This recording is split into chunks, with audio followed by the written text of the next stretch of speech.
ഈശോ മിശിഹായിക്ക് സ്തുതിയായിരിക്കട്ടെ. ഈശോയിൽ ഏറ്റവും സ്നേഹമുള്ള സഹോദരങ്ങളെ, പരിശുദ്ധ കുർബാന സംബന്ധമായ ഒരാത്മീയ യാത്രയിലൂടെ നമ്മൾ കടന്നു പോവുകയാണ്. ഞാൻ ആമുഖത്തിൽ ഓർമ്മിപ്പിച്ചതുപോലെ നമ്മുടെ ഈ പ്രാർത്ഥനാ യാത്ര ഒരു പരിഹാര യാത്ര കൂടിയാണ്. അഡോറേഷൻ ബിക്കംസ് റിപ്പറേഷൻ, ആരാധന പരിഹാരമായി മാറുകയാണ്. നമ്മൾ ഒരുമിച്ച് അനേകായിരങ്ങൾ ഈ പ്രാർത്ഥനാ യാത്ര നടത്തുമ്പോൾ നമ്മുടെ സഭ മുഴുവനിലും പരിശുദ്ധ കുർബാനയുടെ വലിയൊരു മഹത്വം പ്രത്യക്ഷപ്പെടുന്നതിന് സഹായകരമായി ദൈവത്തിൻ്റെ ആത്മാവ് വലിയ കൃപകൾ വർഷിക്കുന്ന ഒരു സമയമാണ്. ഇതിനെ ഒരു സ്പിരിച്വൽ സീസണായിട്ട് നിങ്ങൾ കാണണം എന്ന് ഞാൻ ആഗ്രഹിക്കുന്നു. ആത്മീയ ജീവിതം നയിക്കുന്ന ആളുകൾക്ക് ഞാൻ ഈ പറയുന്ന ഭാഷ മനസ്സിലാവും. നമുക്ക് ആത്മീയ ജീവിതത്തിൽ സ്പിരിച്വൽ സീസണുകളുണ്ട്. അതായത് ദൈവം സമൃദ്ധമായി നമ്മുടെ മേൽ കൃപാവരങ്ങൾ വർഷിക്കാൻ ദൈവം തിരഞ്ഞെടുത്തിരിക്കുന്ന സീസണുകളുണ്ട്. നമ്മുടെ ലൈഫിലെ ഒരു വലിയ സ്പിരിച്വൽ സീസണായിട്ട് നിങ്ങൾ ഈ ജൂലൈ 31 മുതൽ സെപ്റ്റംബർ 8 വരെയുള്ള 40 ദിവസത്തെ കാണണം. കാരണം ഇത് വലിയ ഒരു മാസീവായ ഷിഫ്റ്റ് നമ്മുടെ ജീവിതത്തിൽ കൊണ്ടുവരുന്നതിന് നമ്മളെ സഹായിക്കും. അതിനുവേണ്ടി കർത്താവിൻ്റെ പ്രേരണയിൽ നടത്തുന്ന ഒരു ശുശ്രൂഷയാണിത്. അതുകൊണ്ട് ഒരിക്കൽ കൂടി നിങ്ങളെ ഏറ്റവും തീക്ഷ്ണതയോടെ ഈ ശുശ്രൂഷയിൽ പങ്കെടുക്കാൻ ഞാൻ സ്വാഗതം ചെയ്തുകൊണ്ട് നമ്മളിന്ന് 5-ാമത്തെ ദിവസത്തിലേക്ക് കടക്കുകയാണ്. ഏറ്റവും അനുഗ്രഹത്തോടെ ഈ ദിവസം ചെലവഴിക്കാൻ കഴിയട്ടെ എന്ന് പ്രാർത്ഥിക്കുന്നു. ഇന്നത്തെ ചിന്തയ്ക്ക് വേണ്ടി എടുക്കുന്നത് ഉൽപ്പത്തി പുസ്തകത്തിൻ്റെ 12-ാം അധ്യായത്തിൽ അബ്രാഹാം കനാൻ ദേശത്തേക്ക് നടത്തിയ യാത്രയിൽ സംഭവിച്ച ഒരു കാര്യത്തെക്കുറിച്ചാണ്. അത് മനസ്സിലാകുന്നതിന് ഞാൻ ആ ഭാഗം മുഴുവൻ ഒന്ന് വായിക്കുകയാണ്. ഉൽപ്പത്തി പുസ്തകം 12-ാം അധ്യായം 1-ാമത്തെ വാക്യം. കർത്താവ് അബ്രാഹാമിനോട് അരുളി ചെയ്തു, നിൻ്റെ ദേശത്തെയും ബന്ധുക്കളെയും പിതൃഭവനത്തെയും വിട്ട് ഞാൻ കാണിച്ചു തരുന്ന നാട്ടിലേക്ക് പോവുക. ഇതാണ് ദൈവത്തിൻ്റെ നിർദ്ദേശം. ഞാൻ കാണിച്ചു തരുന്ന നാട്ടിലേക്ക് പോവുക. അബ്രാഹാം ഇപ്പോൾ താമസിക്കുന്നത് ഹാരാനിലാണ്. അദ്ദേഹം വന്നത് മെസപ്പൊട്ടാമിയയിലെ ഊറിൽ നിന്നാണ്. അപ്പോൾ താമസിക്കുന്ന സ്ഥലത്ത് നിന്ന് ദൈവം ഞാൻ കാണിച്ചു തരുന്ന നാട്ടിലേക്ക് പോകാൻ ആവശ്യപ്പെടുകയാണ്. ഇനി അടുത്തതായിട്ട് വായിക്കേണ്ടത് ഉൽപ്പത്തി 12:4. കർത്താവ് കൽപ്പിച്ചതനുസരിച്ച് അബ്രാം പുറപ്പെട്ടു. ഇനി 5-ാമത്തെ വാക്യം. അബ്രാം ഭാര്യ സാറായിയെയും സഹോദരപുത്രൻ ലോത്തിനെയും കൂടെ കൊണ്ടുപോയി ഹാരാനിൽ തങ്ങൾ നേടിയ സമ്പത്തും ആളുകളുമായി അവർ കാനാൻ ദേശത്തേക്ക് പുറപ്പെട്ട് അവിടെ എത്തിച്ചേർന്നു. ഇത്രയും ഇൻഫർമേഷൻ മനസ്സിൽ സൂക്ഷിക്കണം. അതായത് അബ്രാം ഹാരാനിൽ നിന്ന് പുറപ്പെട്ട് കാനാൻ ദേശത്ത് എത്തിച്ചേർന്നു. അപ്പോൾ ദൈവം കാണിച്ചു തന്ന ദേശത്തെത്തി. ഇനി 6-ാമത്തെ വാക്യം. അബ്രാം ആ ദേശത്തിലൂടെ സഞ്ചരിച്ചു, ഷെക്കേമിൽ മോറയുടെ ഓക്കുമരം വരെ എത്തി. അപ്പോൾ ആദ്യത്തെ ലൊക്കേഷൻ ഷെക്കേമിൽ എത്തി. അക്കാലത്ത് കാനാൻകാർ അവിടെ പാർത്തിരുന്നു. കർത്താവ് അബ്രാമിന് പ്രത്യക്ഷപ്പെട്ട് അരുളി ചെയ്തു, ഈ നാട് നിൻ്റെ സന്തതികൾക്ക് ഞാൻ കൊടുക്കും. തനിക്ക് പ്രത്യക്ഷപ്പെട്ട കർത്താവിന് അബ്രാം അവിടെ ഒരു ബലിപീഠം പണിതു. അടുത്തത്, അവിടെ നിന്നവൻ ബഥേലിന് കിഴക്കുള്ള മലമ്പ്രദേശത്തേക്ക് കടന്ന് ബഥേലിനും ആയിക്കും ഇടയിൽ താവളമടിച്ചു. അവിടെ ഒരു ബലിപീഠം പണിത് കർത്താവിൻ്റെ നാമം വിളിച്ച് അപേക്ഷിച്ചു. ഈ ഒരു കാര്യമാണ് നിങ്ങളുടെ മനസ്സിലേക്ക് കൊണ്ടുവരേണ്ടത്. അബ്രാം ദൈവം കാണിച്ചു തന്ന ദേശത്തെത്തിച്ചേർന്ന് കഴിയുമ്പോൾ ദൈവം അവനോട് പ്രത്യക്ഷപ്പെട്ടിട്ട് പറയുകയാണ്, അബ്രാം, ഈ നാട് നിൻ്റെ സന്തതികൾക്ക് അവകാശമായി ഞാൻ തരും. അങ്ങനെ ദൈവം പറയുമ്പോൾ അബ്രാം അവിടെ ദൈവത്തിന് ഒരു ബലിപീഠം പണിയുകയാണ്. ഞാൻ ബലിപീഠത്തെക്കുറിച്ച് പിന്നീട് നമ്മൾ യാക്കോബിനെക്കുറിച്ച് കാണുമ്പോൾ വിശദമായിട്ട് സംസാരിക്കും. പക്ഷേ ഈ എപ്പിസോഡിൽ നിങ്ങളുടെ മനസ്സിൽ പതിയേണ്ട ഒരാശയം, നമ്മുടെ ഈ യാത്രയിൽ നമ്മൾ സൂചിപ്പിക്കുന്ന ഓരോ കാര്യവും മനസ്സിൽ അടുക്കി ചിട്ടയോടെ വെച്ചാണ് നമ്മൾ ഒടുവിൽ ഈ യാത്ര പൂർത്തിയാക്കുമ്പോഴേക്കും ദിവ്യകാരുണ്യത്തെക്കുറിച്ച് വളരെ സമ്പൂർണ്ണമായ ഒരു ചിത്രം നമ്മുടെ മനസ്സിൽ രൂപപ്പെടാൻ പോകുന്നത്. അതുകൊണ്ട് അതിനു വേണ്ടി നിങ്ങൾ മനസ്സിൽ സൂക്ഷിക്കേണ്ട വളരെ പ്രധാനപ്പെട്ടൊരു ആശയമാണ്, എന്തിനാണ് അബ്രാം ഇവിടെ ബലിപീഠം പണിതത്? ഞാൻ ഇന്ന് നിങ്ങളോട് പറയാൻ ആഗ്രഹിക്കുന്നത്, ഈ ബലിപീഠം പണിയുന്നതും ദൈവം നമുക്ക് തരുമെന്ന് പറഞ്ഞ വാഗ്ദാനങ്ങൾ പ്രാപിക്കുന്നതും തമ്മിൽ ഡയറക്റ്റായ ഒരു ബന്ധമുണ്ട്. ആ ബന്ധത്തെക്കുറിച്ചാണ് നമ്മളിന്ന് കാണാൻ പോകുന്നത്. അതായത് ദൈവം നമുക്ക് വേണ്ടി വച്ചിരിക്കുന്ന പ്രോമിസസ്, ഓരോ മനുഷ്യനും ഈ ഭൂമിയിൽ ദൈവം അവന് വേണ്ടി വച്ചിരിക്കുന്ന വാഗ്ദത്തങ്ങളുണ്ട്. ദൈവം അവന് വേണ്ടി കാത്തു വച്ചിരിക്കുന്ന അനുഗ്രഹങ്ങളുണ്ട്. അതിനെയാണ് ജെറമ്യാ 29 പറയുന്നത്, നിന്നെക്കുറിച്ച് എനിക്ക് ഒരു പദ്ധതിയുണ്ട്. നമ്മളിലൂടെ ഈ ഭൂമിയിൽ പൂർത്തിയാവേണ്ട വലിയ പദ്ധതികളുണ്ട്. നമുക്കെല്ലാവർക്കും ഒരു ഡിവൈൻ അസൈൻമെൻറ്റ് ഈ ഭൂമിയിലുണ്ട്. എഫേസോസ് 2:10 നാം ചെയ്യാൻ വേണ്ടി ദൈവം മുൻകൂട്ടി ഒരുക്കിയ സൽപ്രവൃത്തികൾ. അപ്പോൾ ഞാൻ മനസ്സിലാക്കുന്നതനുസരിച്ച് ഒരു 70-80% ആളുകളും ആ ദൈവത്തിൻ്റെ ആ ദൈവിക പദ്ധതിയിലേക്ക് എത്തിച്ചേരുന്നതിൽ പരാജയപ്പെടും. 2 തരത്തിൽ നമുക്കതിനെ കാണാൻ പറ്റും. ഒന്ന്, ദൈവത്തിൻ്റെ പ്ലാൻ എ, അതാണ് നമ്മളെക്കുറിച്ചുള്ള ദൈവത്തിൻ്റെ പദ്ധതി, പ്ലാൻ എ. എന്നാൽ ആ പ്ലാൻ എയിലേക്ക് എത്തിച്ചേരുന്നതിന് പകരം ഒരുപാട് ആളുകൾ ജീവിതം അവസാനിപ്പിക്കുന്നത് പ്ലാൻ ബിയിലാണ്, അല്ലെ പ്ലാൻ സിയിലാണ്. അപ്പോൾ ദൈവം നമ്മളെക്കുറിച്ച് വെച്ചിരിക്കുന്ന ആ ഒന്നാമത്തെ പദ്ധതി, അതാണ് ഞാനിവിടെ കർത്താവ് നമുക്ക് വെച്ചിരിക്കുന്ന വാഗ്ദത്തം. ഇവിടെ അബ്രഹാമിനെ സംബന്ധിച്ച് അവൻ കാനാൻ ദേശത്ത് എത്തിച്ചേരണം, അവൻ്റെ സന്തതികൾ ആ നാട് കൈവശമാക്കണം. നിങ്ങൾ ഓർക്കണം, ഇന്നും അബ്രഹാമിൻ്റെ സന്തതികളിലെ ആദ്യത്തെ ജനതയായ യഹൂദർ അനുഭവിക്കുന്നത് ഈ മണ്ണാണ്. നൂറ്റാണ്ടുകൾക്ക് മുമ്പ് ദൈവം കൊടുത്ത വാഗ്ദത്തം അവനും അവൻ്റെ തലമുറയും പ്രാപിച്ചത് എങ്ങനെയാണ് എന്നൊരു സത്യം നിങ്ങളുടെ മനസ്സിലേക്ക് കൊണ്ടുവരണം. അത് ഒരു ബലിപീഠം പണിതാണ് അബ്രാം എല്ലാം ആരംഭിക്കുന്നത്. എനിക്ക് നിങ്ങളോട് പറയാനുള്ളത്, നിങ്ങൾക്ക് വേണ്ടി ദൈവം വെച്ചിരിക്കുന്ന എല്ലാ ഡിവൈൻ അസൈൻമെൻറ്റിലേക്കും എത്താൻ ഏറ്റവും ചുരുക്കവഴി അല്ലെങ്കിൽ കുറുക്ക് വഴി, ഷോർട്ട് കട്ട് എന്താണെന്ന് ചോദിച്ചാൽ അതിന് ഒരേ ഒരു ഉത്തരമേ ഉള്ളൂ: ബലിപീഠങ്ങൾ പണിയുക, ബലിയർപ്പിക്കുക, ദൈവത്തെ ബലിയർപ്പിച്ച് ആരാധിക്കുക. ഇനി നമ്മളിവിടെ കാണേണ്ട അടുത്ത ഒരു കാര്യം, ഈ ദേശം എന്ന ദൈവത്തിൻ്റെ വാഗ്ദത്തം പ്രാപിക്കുന്നതിന് അബ്രാം ബലിപീഠം പണിതതിന് വേറൊരു ആത്മീയ കാരണം കൂടിയുണ്ട്.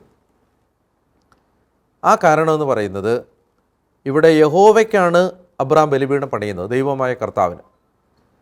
യഹോവയ്ക്ക് ബലിപീഠം പണിയുന്നതിന് മുൻപ് നമ്മൾ കാണേണ്ട ഒരു സത്യം, അവിടെ പൈശാചിക ബലിപീഠങ്ങൾ നേരത്തെ തന്നെ സ്ഥാപിക്കപ്പെട്ടിട്ടുണ്ട്. അവിടെ കാനാൻകാർ താമസിക്കുന്നുണ്ട്. കാനാൻകാർ ഏതാണ്ട് 7 ജനതകൾ ഉൾപ്പെടുന്ന ഒരു ജനതയാണ്. ആ 7 ജനതകൾക്കും അവരുടെ വിജാതീയ ദേവന്മാരുണ്ട്. ഉദാഹരണത്തിന് അവിടെ ഏൽ, ബാൽ, അഷേര, മൊളേക്ക് തുടങ്ങിയ വിജാതീയ ദേവന്മാരുണ്ട് ഈ കാനാൻ ദേശത്ത്. ആ കാനാൻ ദേശത്ത് പൈശാചിക ബലിപീഠങ്ങൾ, പൈശാചിക ആരാധനകൾ നടക്കുന്ന സ്ഥലത്ത് അബ്രാം ബലിപീഠം പണിതതിൻ്റെ കാരണം, എവിടെയാണോ നമ്മൾ സത്യദൈവത്തെ ബലിയർപ്പിച്ച് ആരാധിക്കുന്നത് അവിടെ ആ ദൈവത്തിൻ്റെ ആധിപത്യം ആ മണ്ണിൽ ഉണ്ടാവും. ഞാൻ ഒന്നുകൂടെ പറയാം, നമ്മൾ ജീവിക്കുന്ന ഒരു സ്ഥലത്ത് ബലിപീഠം പണിത് ബലി അർപ്പിക്കുമ്പോഴാണ് നമ്മൾ ആരാധിക്കുന്ന ദൈവത്തിൻ്റെ, ആർക്കാണോ ബലിപീഠം പണിതത് ആ ആരാധനാ ദൈവത്തിൻ്റെ, ആരാധ്യനായ ദൈവത്തിൻ്റെ സാന്നിധ്യം അവിടെ പെർപ്പച്വേറ്റ് ചെയ്യപ്പെടുന്നത്. അവിടെ ദൈവത്തിൻ്റെ സാന്നിധ്യം പ്രകടമാകുന്നത്, അഭിഷേകമായിട്ട് പ്രകടമാകുന്നത് അവിടെ ബലിപീഠം പണിയുമ്പോഴാണ്. അവിടെ പിശാചനാണ് ബലിപീഠം പണിതിട്ടുള്ളതെങ്കിൽ അവിടെ പിശാചിൻ്റെ പ്രസൻസ് ഉണ്ട്. നമ്മൾ ജീവിക്കുന്ന സ്ഥലങ്ങളിലെല്ലാം കർത്താവിന് ആധിപത്യം ഉണ്ടാവണമെങ്കിൽ, അവിടെ ദൈവത്തിൻ്റെ സർവാധിപത്യം പ്രകടമാകണമെങ്കിൽ അവിടെ ബലിപീഠങ്ങൾ ഉയർന്ന് അവിടെ ബലിയർപ്പിച്ച് ദൈവത്തെ ആരാധിക്കുമ്പോഴാണ് അവിടെ ദൈവസാന്നിധ്യം ഉണ്ടാകുന്നത്. അതെന്തുകൊണ്ടാണെന്ന് ഞാൻ പിന്നീട് ബലിപീഠത്തെക്കുറിച്ചുള്ള വിശദാംശങ്ങൾ വേറൊരു എപ്പിസോഡിൽ പറയുമ്പോൾ അത് ഡീറ്റെയിൽഡായിട്ട് പറയാം. ബലിപീഠം നമ്മൾ വിചാരിക്കുന്ന പോലെ മണ്ണോ കല്ലോ കൊണ്ടുണ്ടാക്കിയ ഒരു യാഥാർത്ഥ്യമല്ല, മറിച്ച് അതൊരു സ്പിരിച്വൽ എൻറ്റിറ്റിയാണ്. അതൊരു ആത്മീയ യാഥാർത്ഥ്യമാണ്. അവിടെ എവിടെ ബലിപീഠം ഉണ്ടോ അവിടെ ആർക്കാണോ ബലിയർപ്പിക്കുന്നത് ആ ദൈവത്തിൻ്റെ സാന്നിധ്യമുണ്ട്. ആ സാന്നിധ്യം അവിടെ എന്നേക്കും നിലനിൽക്കുകയാണ്. അതുകൊണ്ടാണ് അബ്രഹാമിൻ്റെ സന്തതികൾക്ക് ആ നാട് കിട്ടിയത്. ഇപ്പോൾ നമ്മൾ താമസിക്കുന്ന സ്ഥലത്ത്, നമ്മൾ താമസിക്കുന്ന വീട്ടിലൊക്കെ കർത്താവിൻ്റെ സാന്നിധ്യം ഉണ്ടാവണമെങ്കിൽ ആ ദേശത്ത് ബലി നടക്കണം, ദൈവത്തെ ബലിയർപ്പിച്ച് ആരാധിക്കണം.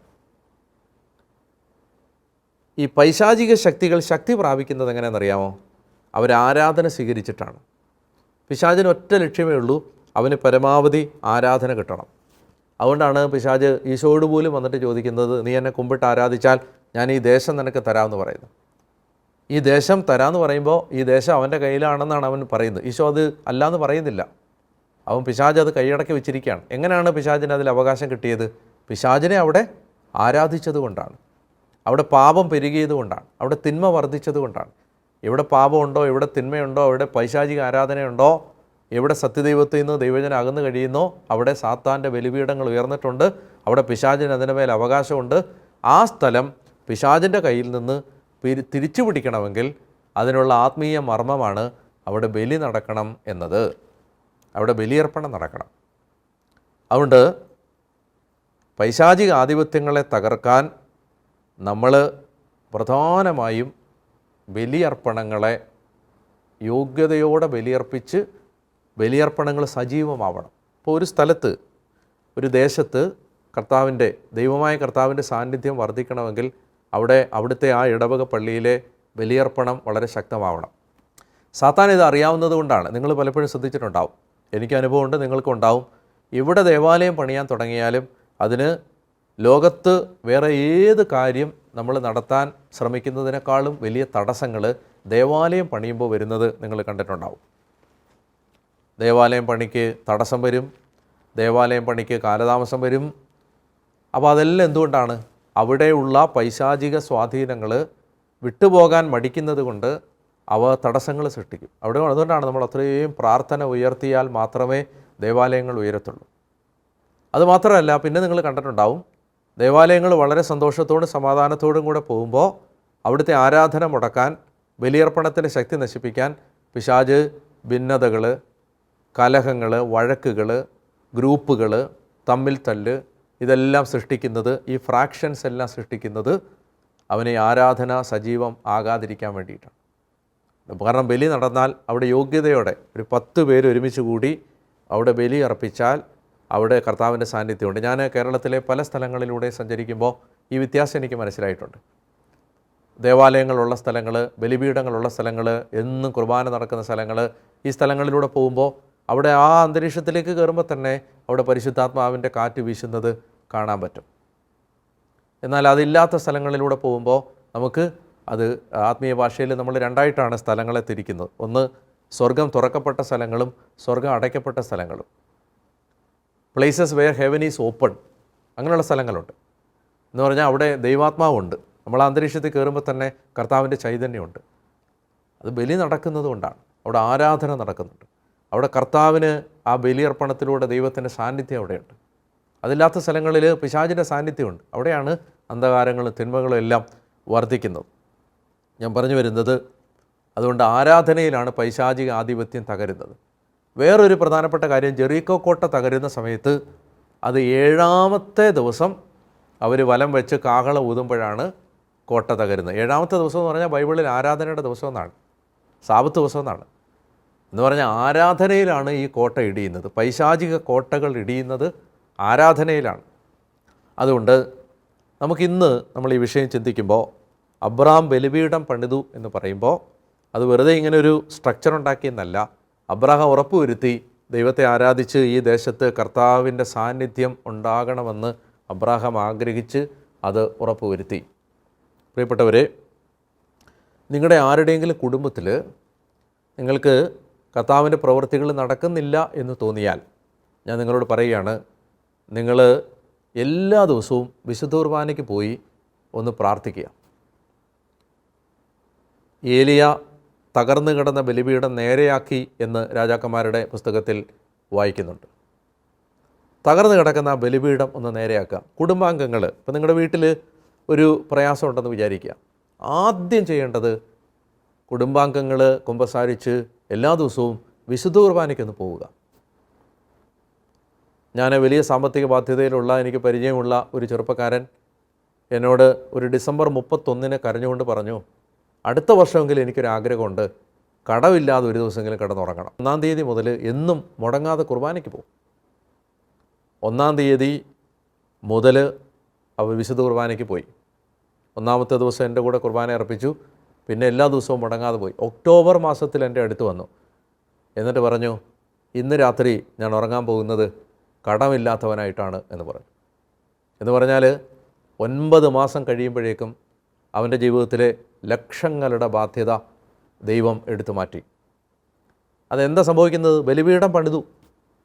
ഇത്രയും നാൾ തകർന്നു കിടന്ന ആ ബന്ധം കർത്താവിൻ്റെ അടുത്ത് എല്ലാ ദിവസവും പ്രഭാതത്തിൽ പോയി 3/4 മണിക്കൂർ, അരമണിക്കൂർ, 3/4 മണിക്കൂർ കർത്താവിനെ ആരാധിച്ചു. ബലിപീഠം പണിതു. അവിടെ ആ വഴി തുറക്കപ്പെട്ടു. നമുക്ക് കുറുക്ക് വഴികളില്ല ഇതിനൊന്നും. നമ്മൾ പോയി എന്തെങ്കിലും ആഭിചാരം, മന്ത്രവാദം, കൂടോത്രം അങ്ങനെ ചെയ്ത് അവിടെ പോയി ഇവിടെ പോയി ബന്ധനങ്ങൾ പെരുകത്തേ ഉള്ളൂ. ദൈവത്തെ ആരാധിക്കും, കർത്താവിന് വേണ്ടി സമയം കൊടുക്കുക. അപ്പോൾ അതുകൊണ്ട് ബലിപീഠം പണിയുക എന്നുള്ളത് നമ്മുടെ ജീവിതത്തിലെ വളരെ പ്രധാനപ്പെട്ട ഒരു കാര്യമാണ്. ഇന്നത്തെ പുണ്യം, നമ്മൾ അഭ്യസിക്കേണ്ട പുണ്യം ഔദാര്യമാണ്. ഔദാര്യം, ജനറോസിറ്റി, ഔദാര്യം. ഒഴിവാക്കേണ്ട പാപം എന്താണ്? ആർത്തിയാണ്. ആർത്തിയുടെ ഓപ്പോസിറ്റാണ് ഔദാര്യം. ആർത്തി എന്നാൽ നമുക്കെല്ലാം വേണമെന്നുള്ള ചിന്തയാണ് ആർത്തി. ഔദാര്യം മറ്റുള്ളവർക്ക് ചെയ്തു കൊടുക്കാൻ പറ്റുന്ന എല്ലാം ചെയ്തു കൊടുക്കണം എന്നുള്ളതാണ് ഔദാര്യം. ജനറോസിറ്റി പുണ്യം, ഗ്രീഡ് ഒഴിവാക്കേണ്ട പാപം. ഇനി ഇന്നത്തെ ടാസ്ക്, ഇന്ന് ചെയ്യേണ്ട പ്രവൃത്തി, കരുണയോടെ ഔട്ട് ഓഫ് ദ ബോക്സ് എന്ന് പറഞ്ഞാൽ നമ്മൾ സാധാരണ ചെയ്യുന്നതിനേക്കാളും വ്യത്യാസപ്പെട്ട് ഔദാര്യത്തോടെ എന്തെങ്കിലും ഒരു പ്രവൃത്തിയെങ്കിലും ആർക്കെങ്കിലും വേണ്ടി ചെയ്യുക. ഇന്ന് രാത്രി ഉറങ്ങാൻ പോകുന്നതിന് മുമ്പ് ഔദാര്യമുള്ള ഹൃദയത്തോടെ നമ്മൾ സാധാരണ ചെയ്തു കൊടുക്കാതിരുന്നൊരു കാര്യം ഔദാര്യത്തോടെ ഒരാൾക്ക് ചെയ്തു കൊടുത്ത് പരിശീലിക്കുക. ഇനി പ്രാർത്ഥിക്കേണ്ട പ്രാർത്ഥന ഇതാണ്: കർത്താവേ, എൻ്റെ ഹൃദയം അങ്ങയുടെ തിരുഹൃദയം പോലെ വിശാലമാക്കി മാറ്റണമേ. കർത്താവേ, എൻ്റെ ഹൃദയം അങ്ങയുടെ തിരുഹൃദയം പോലെ വിശാലമാക്കി മാറ്റണമേ. Make my heart as large as your sacred heart. കർത്താവേ, എൻ്റെ ഹൃദയം അങ്ങയുടെ തിരുഹൃദയം പോലെ വിശാലമാക്കി എല്ലാവരെയും ഉൾക്കൊള്ളുന്നൊരു ഹൃദയമാക്കി മാറ്റണമേ എന്ന് നമുക്ക് പ്രാർത്ഥിക്കാം. ഈ ആരാധനയിൽ അതിനുവേണ്ട ആശീർവാദം നമുക്ക് പ്രാപിക്കുകയും ചെയ്യാം. ദൈവം നിങ്ങളെല്ലാവരെയും സമൃദ്ധമായിട്ട് അനുഗ്രഹിക്കട്ടെ.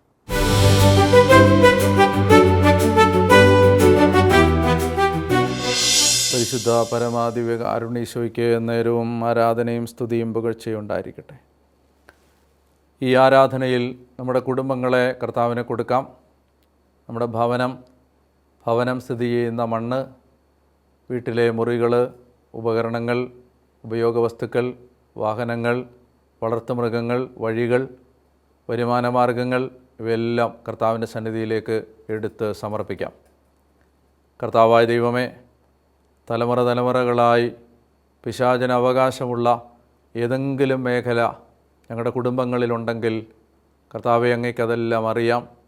ഞങ്ങൾക്ക് അറിഞ്ഞുകൂടായെങ്കിലും, ഞങ്ങൾ മനസ്സിലാക്കിയിട്ടില്ലെങ്കിലും കർത്താവെ, ഞങ്ങളുടെ മാതാപിതാക്കളോ പൂർവികരോ ഞങ്ങളുടെ കുടുംബത്തിൽപ്പെട്ട ആരെങ്കിലുമോ ഞങ്ങളോ സാത്താന് വാതിൽ തുറന്നു കൊടുത്ത സാഹചര്യങ്ങളുണ്ടെങ്കിൽ ദൈവമേ, ഈ ബലിപീഠം പണിയുന്നതിലൂടെ, കർത്താവെ, ഈ ആരാധന നടത്തുന്നതിലൂടെ കർത്താവെ, ഞങ്ങളുടെ കുടുംബങ്ങളിൽ പിശാചിനുള്ള എല്ലാ അവകാശങ്ങളെയും ഞങ്ങൾ തള്ളിപ്പറയുന്നു. കർത്താവായ യേശുക്രിസ്തുവിനെ ഞങ്ങളുടെ കുടുംബത്തിൻ്റെ ഏകരക്ഷകനായി, ഏകദൈവമായി, ഏകകർത്താവായി ഞങ്ങൾ ഏറ്റുപറയുന്നു. പിശാചിനെ ഞങ്ങൾ ഉപേക്ഷിക്കുന്നു. ദൈവമായ കർത്താവെ, പാപത്തിൻ്റെ എല്ലാ ശാപങ്ങളും, പാപം കൊണ്ടുവന്ന പിശാചിൻ്റെ അവകാശങ്ങളും ഞങ്ങളുടെ കുടുംബങ്ങളിൽ നിന്ന് കർത്താവേ, നിൻ്റെ രക്തത്തിൻ്റെ യോഗ്യതകളാൽ എടുത്തു മാറ്റി ഞങ്ങളെ അനുഗ്രഹിക്കണമേ എന്ന് പ്രാർത്ഥിക്കുന്നു. കർത്താവേ, അവിടുത്തെ നാമത്തിൽ ഈ ജനത്തെ ആശീർവദിക്കണമേ. വിദൂരങ്ങളിലിരുന്ന് കർത്താവേ, ഈ ശുശ്രൂഷയിൽ പങ്കെടുക്കുന്ന മക്കളെ ഓരോരുത്തരെയും നീ അനുഗ്രഹിക്കണമേ എന്ന് പ്രാർത്ഥിക്കുന്നു. ഈ ആശീർവാദം നൽകുമ്പോൾ അവരുടെ കുടുംബങ്ങൾ ബന്ധനാവസ്ഥകളിൽ നിന്ന് മോചനം പ്രാപിച്ച് ദൈവകൃപ പ്രാപിച്ചതിൻ്റെ സന്തോഷം അറിയാനും അനുഭവിക്കാനും ഇടയാകണമേ എന്ന് പ്രാർത്ഥിക്കുന്നു. നമുക്ക് കർത്താവിൻ്റെ ആശീർവാദം സ്വീകരിക്കാം.